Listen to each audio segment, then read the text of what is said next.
August 1st, 1944. Avranches, Normandy, France. General George S. Patton's Third Army has just become operational, and German intelligence has no idea where it is going. The situation on the German side of the line on August 1st, 1944, is one of genuine operational confusion compounded by the accumulated intelligence failures of the previous 8 weeks. The Cobra breakout that began on July 25th has torn a hole in the German line that the Wehrmacht's available reserves cannot close, and the formations that were supposed to plug that hole, the panzer divisions that O.B. West had been husbanding for exactly this contingency, are either shattered from the Normandy fighting, positioned too far north to intervene in time, or fixed in place by a deception operation so thoroughly maintained that even as it is being exploited, some German commanders are still debating whether Normandy is the main Allied effort. Seventh Army, which has been fighting since June 6th in the hedgerow country of Normandy, and which has taken casualties that have reduced many of its divisions to regimental combat power, is trying to manage a front that is no longer a front, but a series of gaps between positions that American infantry and armor are driving through faster than the 7th Army's command structure can track. And into this environment, into the collapsing German line south and west of Avranches, into the road network through which Third Army's columns are beginning to pour on August 1st, with a speed that no defensive position organized in the previous 48 hours can contain, comes a force that German intelligence cannot place on a map with confidence, cannot predict in its operational intentions, and cannot explain in its apparent immunity to the basic logistical constraints that German staff analysis says should be slowing it down. Third Army becomes operational at 1200 hours on August 1st, 1944. By nightfall, its lead elements are 30 miles south of Avranches and accelerating. By the end of the week, they will have covered more ground than German intelligence predicted was possible in a month. To the German commanders trying to understand the situation from their headquarters in France and in Germany, the information arriving is fragmentary, delayed, and contradictory in ways that make coherent analysis impossible. Not because the intelligence officers are failing to do their jobs, but because the thing they are trying to track is moving faster than the information about it can travel through the system designed to collect and process it. A German Corps headquarters receiving a report of American armor on a road south of Avranches on the evening of August 1st is receiving information about where the armor was at the moment the observation was made, which may have been 2 to 4 hours earlier, at which point the armor has traveled another 30 to 60 miles in the time it took the report to work its way from the observer to the regimental headquarters, to the division headquarters, to the Corps headquarters, where it is now being marked on a map and used to brief a commanding general who will then make a decision about how to respond. By the time that decision produces an order and the order reaches the unit that is supposed to execute it, which may be another 4 to 8 hours, Third Army's lead elements are somewhere that no part of this process has yet identified. The map is not wrong. It simply describes a world that no longer exists. And the man commanding the force that has outrun the map is the specific reason why. George Patton was the most feared American commander in the German order of battle's assessment files, and the fear was not irrational. It was based on evidence accumulated over 3 campaigns: North Africa, Sicily, and the specific and peculiar interlude of the Fusag deception that had convinced German intelligence analysts that Patton was the Allied commander most likely to employ armored forces in the kind of deep exploitation that German panzer doctrine called blitzkrieg, and that German commanders, with more experience of the practice than any other military professionals in the world, recognized as the most dangerous operational mode available to a mechanized force. In North Africa, at El Guetar in March 1943, Patton had turned the Second Corps from a collection of formation-level survivors into a coherent attacking force in 2 weeks and had hit the 10th Panzer Division with an ambush that demonstrated to the Germans who analyzed it a commander who understood combined arms warfare at the operational level and who was willing to accept risk in exchange for tempo. In Sicily, the race to Palermo in July 1943, Patton driving his 7th Army 200 miles in 4 days against minimal German resistance, outmaneuvering the more methodical Montgomery and arriving at his objective before anyone, including his own higher command, expected him to, had entered the German intelligence files as the clearest demonstration of what Patton would do when given open terrain and freedom of movement. The German officers who studied these operations and produced the assessments that went into the threat files had been accurate in their evaluation of his capabilities. They had not, however, developed a method for predicting where he would apply those capabilities, because Patton's operational method was specifically designed to make that prediction impossible. The fear was real. What the German intelligence system had not produced was a method for translating the fear into accurate prediction, for identifying, before Patton moved, where he was going to move and when. The failure was not a failure of individual competence. The German intelligence apparatus in the West in 1944, Foreign Armies West, the Abwehr remnants that had survived the Canaris scandal, the signals intelligence units monitoring Allied radio traffic, was staffed by professional officers who understood their craft. The failure was structural, built into the specific ways that German intelligence doctrine and German command culture had developed over a decade, and it was a failure that Patton's specific operational method exploited with a completeness that left the German command in France making reactive decisions based on intelligence reports that described where Third Army had been, not where it was, and never where it was going.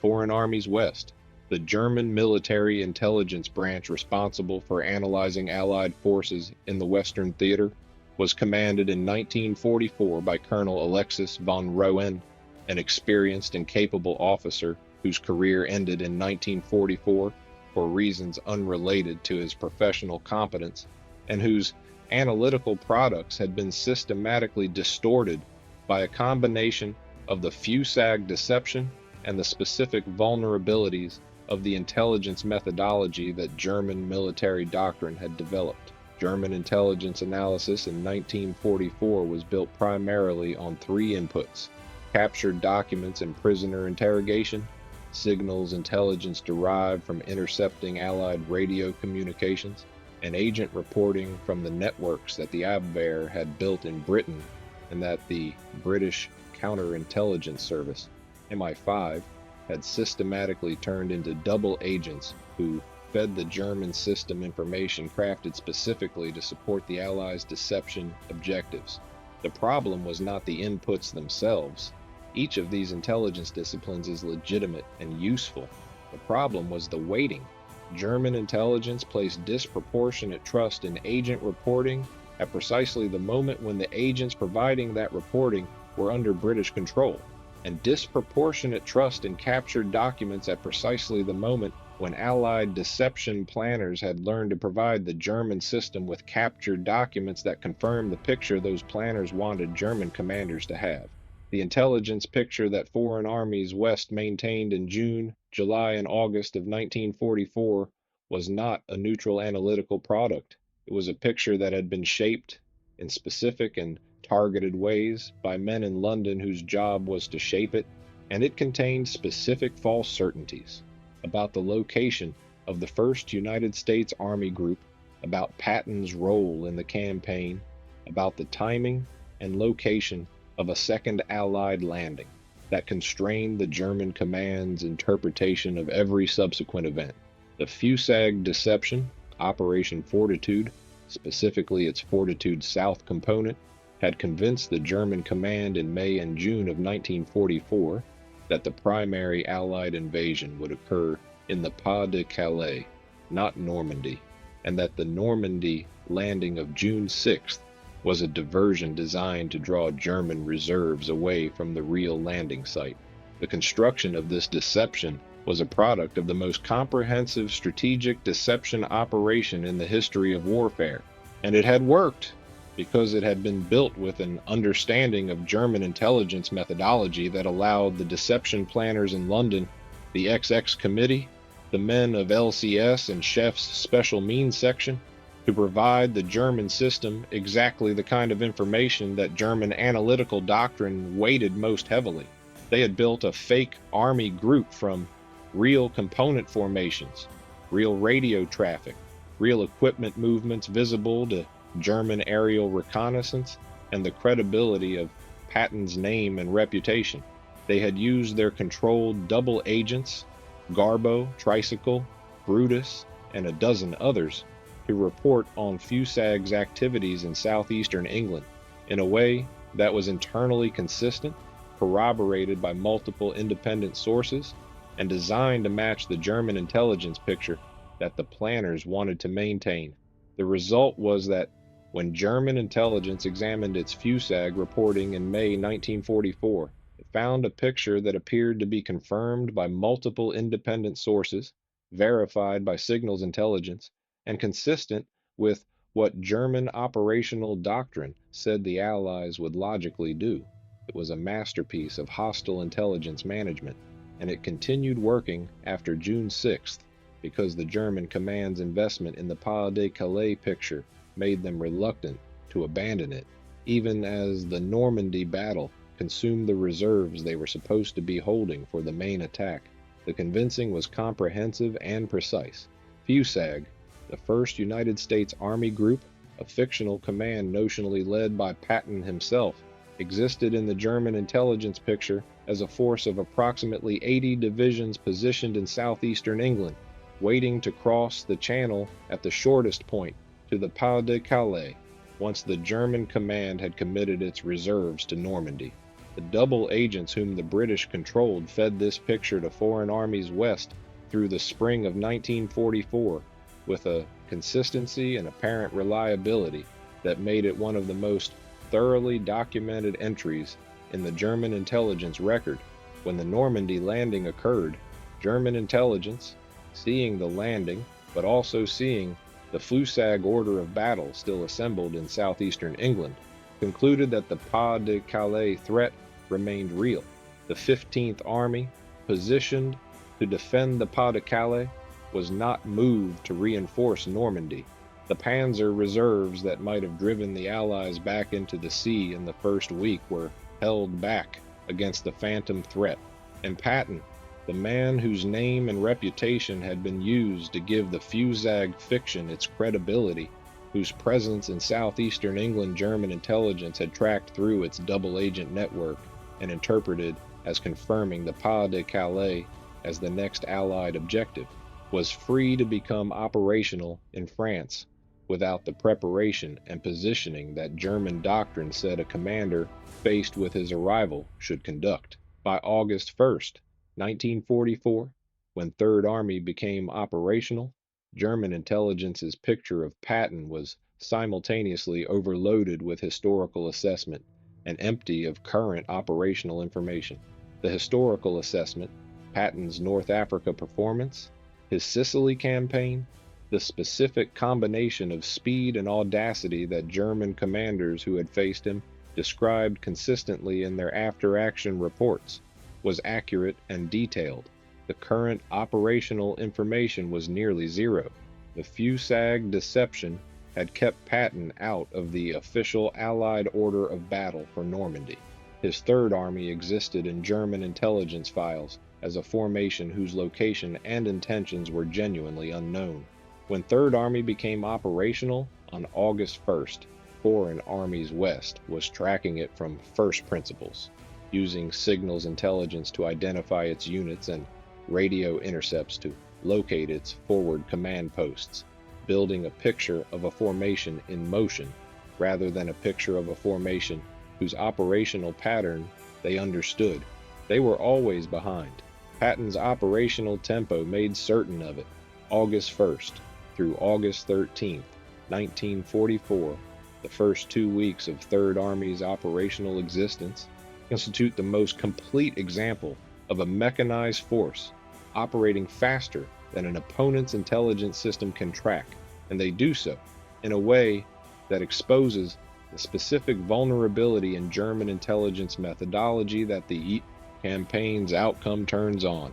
German signal intelligence, the Horchdienst units that monitored Allied radio communications, is the most reliable intelligence discipline available to OB West in August 1944 because the agent networks are controlled by the British, and the aerial reconnaissance that would provide the visual picture of Allied movements has been largely suppressed by Allied air superiority. Signal intelligence works by identifying the radio stations of Allied units, monitoring their traffic patterns, and building a picture of those units' locations from the direction finding fixes obtained when they transmit. It is a methodology that requires units to transmit, which requires them to be in positions long enough to establish regular communication patterns, which requires a rate of advance that allows the intelligence cycle to function. Third Army does not cooperate with this requirement. Patton's radio discipline, the systematic suppression of radio transmissions from formation headquarters during movement, the use of liaison officers, and physical messenger traffic for orders when possible, the enforcement of radio silence at the corps and division level during active advances, denies the German signal intelligence system the transmission volume it needs to build an accurate picture of Third Army's location through direction finding. When Third Army transmits, it transmits briefly, then moves. When German direction finding units get a fix on a Third Army radio station, the station is often already somewhere else. The picture that German signal intelligence builds is of a force that is always slightly not where its radio traffic suggests it should be, which produces, in the intelligence analysts, trying to reconcile the discrepancy, an analytical uncertainty that compounds the underlying problem of tracking a force moving faster than the system can accommodate. Third Army does not drive south in a single direction or concentrate its efforts in a single sector in a way that German signal intelligence can identify as the main effort and respond to. It drives in multiple directions simultaneously. The 4th Armored Division under Major General John Wood drives south toward Lorient and the Brittany ports, then swings east toward the Loire River when Patton changes his mind about the operational priority. The 6th Armored Division under Major General Robert Grow drives to take Brest. 12th Corps under General Manton Eddy begins the turn east toward the Seine. 8th Corps under General Troy Middleton handles Brittany while the other corps turn east. The German command sees multiple simultaneous threats and cannot determine which is the main effort because all of them are receiving Third Army's full commitment. There is no feint in Patton's operational concept at this stage. Everything he is doing is real. The German intelligence problem is not distinguishing the real threat from the diversionary one. It is that the real threats are everywhere simultaneously, and there is no reserve adequate to respond to all of them. On August 7th, 1944, the German command makes the decision that will seal its fate in France, a decision that is simultaneously a product of genuine strategic insight and a complete misreading of the operational situation. Hitler, examining the map at his headquarters at Rastenburg and seeing American armored columns that appear to be overextended, their supply lines stretched south through the Avranches corridor, concludes that a concentrated panzer thrust west to Avranches can cut those supply lines and isolate Third Army from its base. The analysis is not irrational. If Third Army's supply lines could be cut, and if they could be cut before the American command could react, the operational situation for the forces south and east of the cut would become untenable. A force without supply cannot sustain its advance.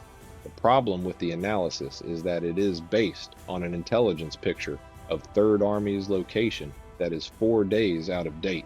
The American formations that German intelligence shows as overextended south of Avranches on August 7th have, in the time between the observation that produced the intelligence and the moment Hitler is looking at the map, continued moving south and east at the rate that Third Army moves, which means they are not where the map shows them.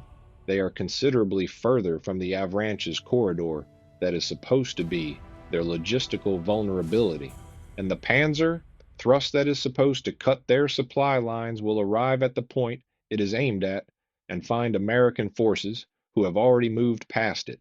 Hitler, ordering Operation Lüttich, the Mortain counterattack, is making a decision based on a map of the past. 4 Panzer divisions, including the 2nd Panzer Division, 116th Panzer Division, 1st SS Panzer Division, and 2nd SS Panzer Division, turn west and drive toward Mortain and Avranches in what Hitler believes will be the stroke that reverses the campaign. The ultra-intelligence, the product of the Bletchley Park code breakers who have been reading German operational signals since 1940, gives the American command complete warning of the attack. The 30th Infantry Division under Major General Leland Hobbs digs in at Mortain and holds the German advance for 3 days of brutal fighting, tanks and infantry engaged in close combat in the Norman lanes, while the Yabos, the Allied fighter bombers, work over the panzer formations on every road out of cover. The counterattack fails, and in failing, it does something that its planners cannot have intended.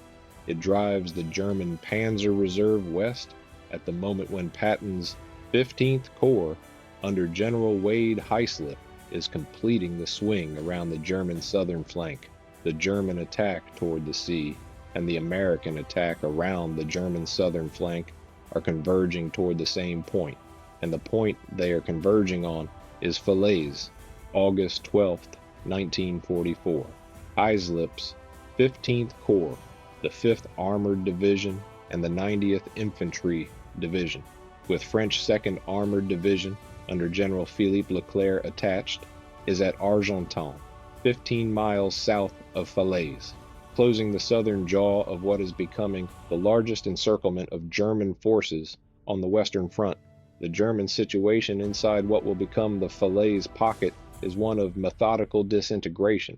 2 German armies, the 5th Panzer Army under General Heinrich Eberbach and the 7th Army under SS Oberstgruppenführer Paul Hauser, are attempting to withdraw eastward through a corridor that is narrowing daily as American forces close from the south and British and Canadian forces press from the north. The corridor is under artillery fire from both sides simultaneously. The roads through it are clogged with the vehicles of 2 armies, attempting to use the same routes in the same direction, and Allied tactical air power. The fighter bombers that the Germans call Jabos, and that are the most consistently effective weapon in the Allied arsenal against concentrated German formations, is working those roads continuously, hitting convoys from above while artillery hits them from the flanks. German vehicles that are hit and burn block the road for everything behind them. Soldiers who abandon their vehicles to move on foot are hit by the air attacks that the vehicles were drawing. The withdrawal is not orderly. It is an attempt to move faster than the walls of the pocket can close, an attempt that is succeeding for some formations and failing for others, and that is being observed from above by Allied aircraft whose reconnaissance reports are reaching American and British commanders within hours of the observation. Inside the pocket, the German command's intelligence about what is happening around them is fragmentary and often wrong. Outside the pocket, Heislip's Corps is positioned to close the gap if authorized to advance. The northern jaw is the British and Canadian advance south from Caen toward Falaise itself. Between the 2 jaws, remnants of 2 German armies, the 5th Panzer Army under General Heinrich Eberbach and the 7th Army under General Paul Hauser, are attempting to escape through a gap that is narrowing by the hour. Patton wants to close the gap. He requests permission from Bradley to drive Heislip's Corps north through Falaise and complete the encirclement. Bradley denies it, citing boundary arrangements with Montgomery and the risk of collision between American and British forces closing from opposite sides of the pocket. The decision is one of the most argued in the history of the campaign. Whether the Falaise Gap could have been closed sooner with American armor driving north, whether more of the German force could have been captured or destroyed, is a question that the participants debated for decades. What is not disputed is that Patton, in the 2 weeks of operational existence that produced the situation at Falaise, has moved an army of 500,000 men further and faster than any force in the history of mechanized warfare, has broken the German position in France in ways that no amount of German tactical skill can reverse, and has done all of it faster than German intelligence could track, predict, or report with sufficient accuracy to allow the German command to respond effectively.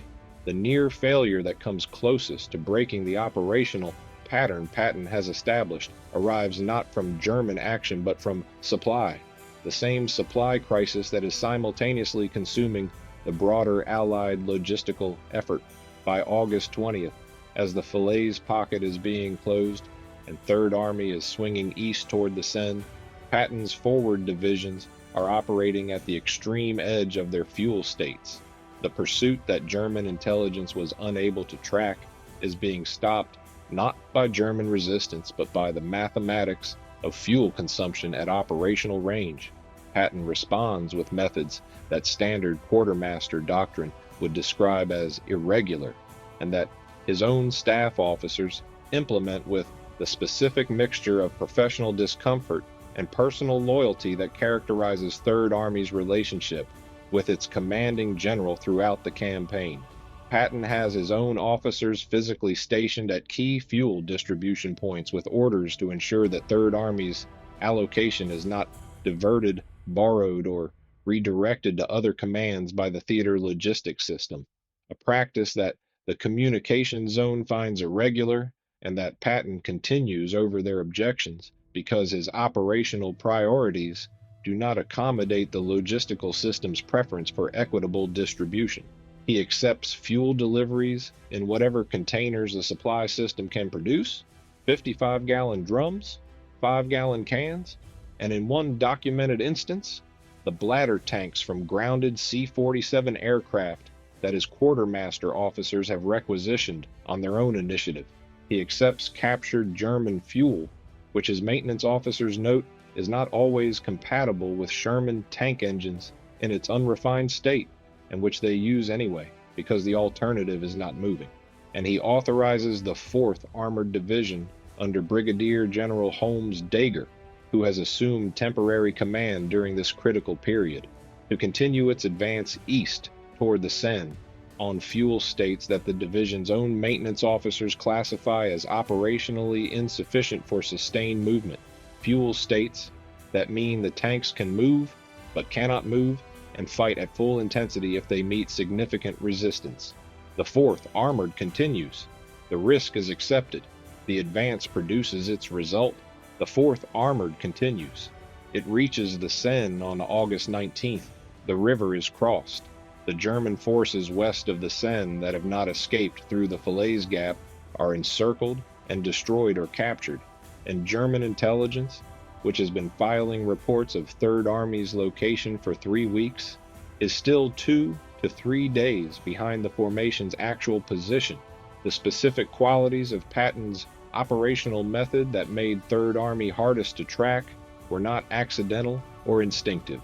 They were the product of a command philosophy that Patton had been developing and articulating since his cavalry journal articles of the 1920s, and that he had refined in North Africa and Sicily into a set of operational principles that, when applied to the situation in France in August 1944, produced movement rates that German intelligence had no framework to predict. The first principle was the rejection of the single axis of advance. A force advancing on a single axis is predictable. Its direction is known, its supply line is visible, and the defensive response is straightforward. Position forces across the axis and engage. A force advancing on multiple simultaneous axes forces the defender to distribute his resources, makes it impossible to identify the main effort before it has already succeeded somewhere, and creates the kind of paralysis in the defensive command that German operational doctrine called the Entscheidungsangst, the fear of decision, when the decision maker faces equally pressing threats in multiple directions simultaneously. Patton operated on multiple axes, not because he had more force than he needed for any single axis, but because the confusion created by multiple simultaneous threats was itself a force multiplier that reduced the German command's ability to respond effectively to any of them. The second principle was the prioritization of momentum over security. Standard military doctrine prescribes that an advancing force secure its flanks and maintain its supply lines as primary operational requirements. Patton treated both as secondary to the rate of advance, accepting flank exposure and supply risk as the price of a tempo that deprived the German command of the time it needed to establish new defensive positions. The flanks were exposed, the supply lines were stretched, and the German command, which had the forces to exploit those vulnerabilities if it could identify them and respond in time, consistently could not respond in time because Patton was already somewhere else by the time the response was organized.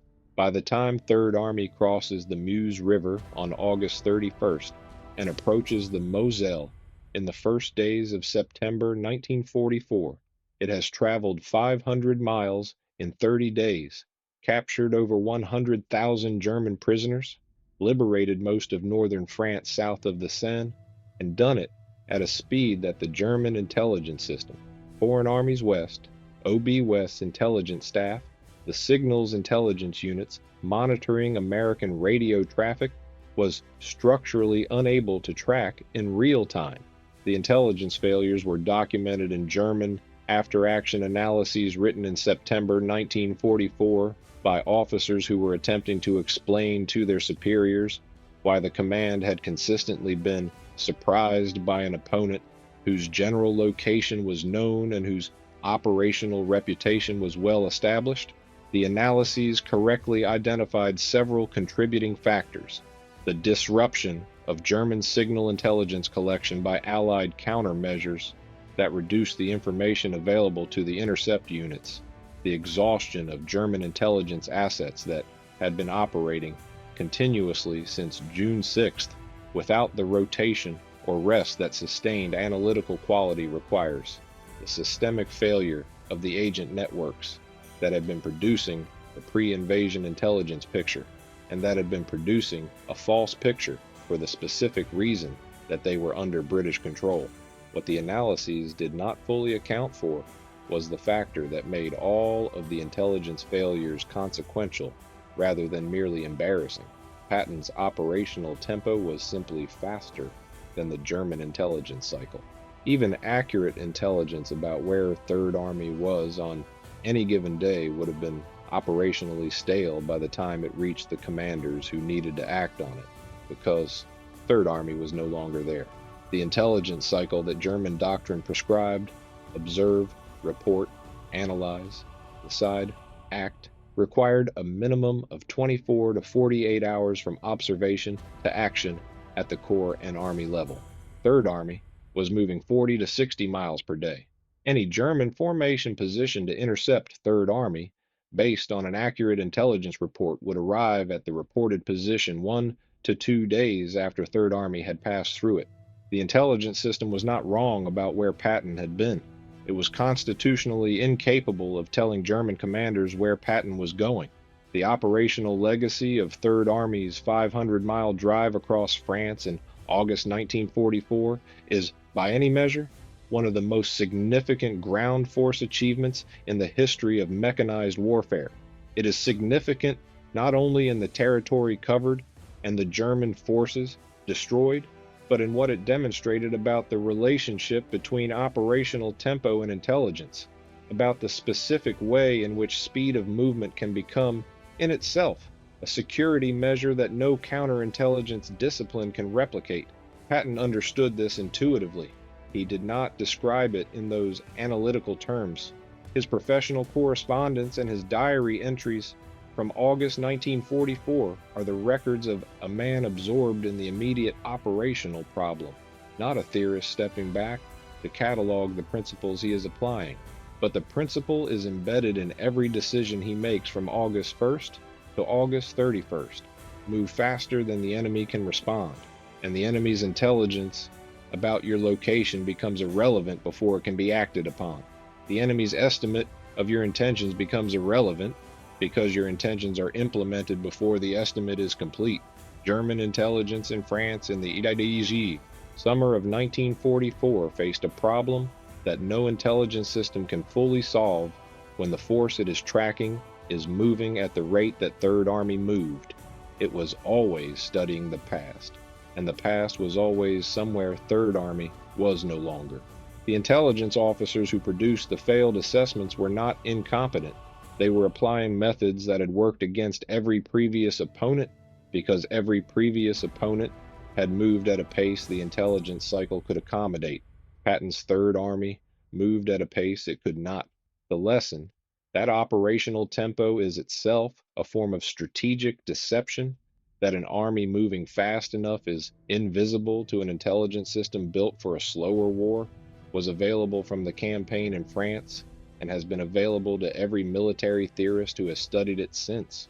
It has been studied extensively. It has been absorbed imperfectly. And the reason it has been absorbed imperfectly is the same reason the German intelligence system failed to predict Patton's moves across France.